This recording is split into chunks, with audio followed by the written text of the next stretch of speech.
آج کی ویڈیو میں ہم ایک اللہ والے کی کرامت آپ کو دکھانے والے ہیں۔ اس اللہ والے کی کرامت دیکھ کر آپ کے ہوش بھی اڑنے والے ہیں۔ اللہ تعالیٰ کا بہت ہی بڑا ولی گزرا ہے اس کا نام ہے حضرت رحمت اللہ علیہ۔ حضرت رحمت اللہ علیہ ایک دن ٹرین کا سفر کر رہے تھے۔ چلتی ٹرین میں آپ سفر کر رہے تھے، اچانک سے بس کے ملازم نے، ٹرین کے ملازم نے آپ رحمت اللہ علیہ سے کہا کہ ٹکٹ دو۔ آپ کے پاس ٹکٹ نہیں تھی تو آپ بولے میرے پاس ٹکٹ نہیں ہے۔ بس کے ملازم کو، ٹرین کے ملازم کو بڑا غصہ آیا اور اس نے آپ رحمت اللہ علیہ کو برا بھلا کہا۔ آپ خاموشی سے بیٹھے رہے۔ آخر کار آپ نے پھر فرمایا میرے پاس ٹکٹ نہیں ہے۔ تو بس کے ملازم کو اور ٹرین کے ملازم کو اتنا غصہ آیا کہ اس نے آپ رحمت اللہ علیہ کو گالیاں دی اور آپ سے کہا کہ جاؤ، ٹرین سے اتر جاؤ۔ آپ رحمت اللہ علیہ خاموشی سے ٹرین سے نیچے اتر گئے اور ٹرین کے نیچے اترنے کے بعد کھڑے ہو گئے۔ یہ چلتی ٹرین جس اسٹاپ پہ رکی تھی اس کے بعد یہ ٹرین چل ہی نہیں رہی تھی۔ بس کا جو ڈرائیور تھا، ٹرین کا جو ڈرائیور تھا، اس نے اپنے میکینک سے بولا کہ ٹرین کو چیک کرو، کیا مسئلہ ہے۔ میکینک نے ہر طرح سے ٹرین کو چیک کیا لیکن کوئی خرابی ہی نظر نہ آئی۔ آخر کار لوگ بڑے پریشان ہوئے جو سفر کر رہے تھے۔ وہ سوچنے لگے کہ ایسا کیا مسئلہ ہوگا جس کی وجہ سے ٹرین نہیں چل رہی۔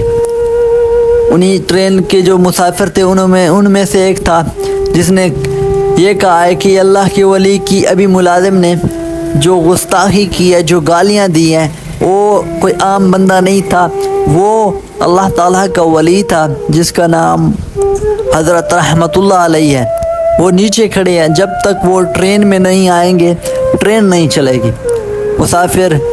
ٹرین کے مسافر سارے آپ رحمت اللہ علیہ کے پاس گئے اور منت سماجت کرنے لگے، لیکن آپ رحمت اللہ علیہ نہ مانے۔ اس کے بعد جو ٹرین کا ڈرائیور تھا اور میکینک تھا اور جس ملازم نے آپ رحمت اللہ علیہ کی گستاخی کی تھی، وہ تینوں آ کر ہاتھ جوڑنے لگے اور معافی مانگنے لگے، لیکن آپ رحمت اللہ علیہ پھر بھی خاموشی سے کھڑے رہے۔ آخر کار ٹرین کے کچھ بچوں اور کچھ بزرگوں نے آپ رحمت اللہ علیہ سے معافی مانگی۔ آپ کو ترس آیا اور آپ جا کر ٹرین میں بیٹھے۔ اس کے بعد ٹرین روانہ ہوئی۔ اس کے بعد آپ رحمت اللہ علیہ کی اس کرامت کو دیکھ کر لوگ بڑے حیران ہوئے اور اس سے اپنے لیے دعائیں کروانے لگے۔ آپ رحمت اللہ علیہ کی اس کرامت کے بعد جس ٹرین کے ملازم نے آپ سے گستاخی کی تھی، کچھ ہی دنوں بعد اس کی نوکری بھی چلی گئی۔ اس کے بعد وہ بڑا پریشان تھا اور آپ رحمت اللہ علیہ کو ڈھونڈتا رہا۔ آخر کار بہت مشکلوں کے بعد آپ اس بس کے اس ملازم کو ملے تو آپ ٹرین کے اس ملازم نے آپ رحمت اللہ علیہ سے بڑی معافیاں مانگی اور رونے لگے اور کہنے لگے کہ میرے بچوں کا رزق نہیں ہے، اللہ تعالیٰ کے واسطے آپ مجھے معاف کر دیں۔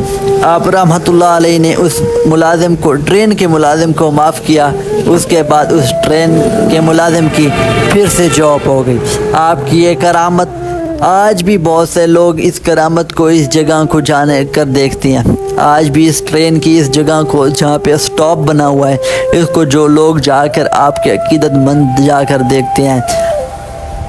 یہ اللہ تعالیٰ کے بہت ہی بڑے ولی تھے۔ اللہ تعالیٰ اپنے ہر ولی کو کوئی نہ کوئی کرامت عطا کرتے ہیں اور حضرت رحمت اللہ علیہ کو اللہ تعالیٰ نے یہ کرامت عطا کی تھی۔ اس کے علاوہ بھی آپ کی بہت سی کرامتیں نظر آئی۔ اللہ تعالیٰ کے ولی لوگوں کی اور بھی بہت سی کرامتیں ہوتی ہیں۔